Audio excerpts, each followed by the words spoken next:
नमस्कार. श्री ब्रह्मचैतन्य महाराज गोंदवलेकर प्रवचन. आज 7 एप्रिल. आपण आपला खरा स्वार्थ साधतच नाही. पुष्कळ वाचले, ऐकले, पण कृतीत जर उतरले नाही तर त्याचा काय उपयोग? कृतीशिवाय समाधान नाही. श्रवण कोणी केले? तर ज्यांनी त्याप्रमाणे कृती केली त्यांनी.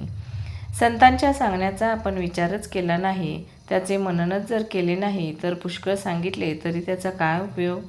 देह हा अनित्य आहे असे सर्व संतांनी एकमुखाने सांगितले आहे. तरीसुद्धा आम्हाला देहाचे प्रेम सुटत नाही. याला काय करावे? संतांवर विश्वास नसेल तर स्वतःचा अनुभव पाहावा. देहापासून सर्व सुख आहे असे आपण विचारांनी ठरवले, पण खरोखर अनुभव काय येतो हे पाहावे. आपण पाहतो ना की लहानापासून मोठ्यापर्यंत आणि रामापासून रंकांपर्यंत मनुष्याची सारखी धडपड चालू असते, आणि ती म्हणजे समाधानासाठी. लहानाचे मोठे झालो, विद्या झाली, नोकरी मिळाले, पैसा अडका मिळतो आहे, बायको केली, मुलेबाळे झाली, ज्या ज्या गोष्टीत समाधान मिळेल असे वाटले त्या त्याकरिता प्रयत्न केला, परंतु मग तरी समाधानाचा लाभ झाला का? देहाच्या प्रेमाशिवाय प्रापंचिक गोष्टी चालणार नाहीत हे खरे, पण म्हणून देहाच्या सुखाकरिता जन्मभर आटापिटा करायचा हे योग्य नव्हे. आपण आपला खरा स्वार्थ साधतच नाही. या देहाचे कौतुक करीत असताना दुसऱ्याची घरभरणी चालली आहे. त्याचा फायदा आपल्याला काहीच होत नाही. देह गेला की सगळे गेले. कृतीशिवाय जे बोलतात त्यांचा नाश होतो. बोलावे असे वाटते तोपर्यंत बोलणे थांबविणे जरूर आहे.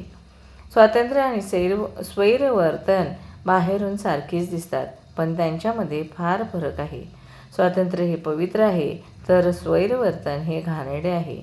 लोकांच्या स्वातंत्र्याविषयीच्या कल्पना काहीतरीच असतात. खरे म्हणजे माणसाला स्वातंत्र्य फक्त स्वतःची उन्नती म्हणजे आत्मोन्नती करण्यापुरतेच आहे. इतर बाबतीत म्हणजे देहाच्या वगैरे बाबतीत त्याला बंधनेच असतात, आणि ती आवश्यकच आहेत. देहासंबंधीचे बाप, मुलगा, नवरा, बायको वगैरे म्हणून प्रत्येकाचे कर्तव्य राहणारच, पण मनुष्याचे कर्तव्य असेल तर भगवंताचे होणेही आहे.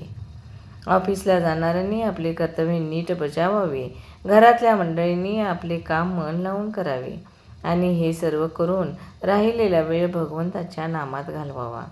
आपण एखादा व्यापार केला तर त्यामधले निव्वळ उत्पन्न हाच आपला खरा नफा असतो. त्याचप्रमाणे प्रपंचातला नफा म्हणजे भगवंताकडे आपले लक्ष किती लागले आहे हा होय.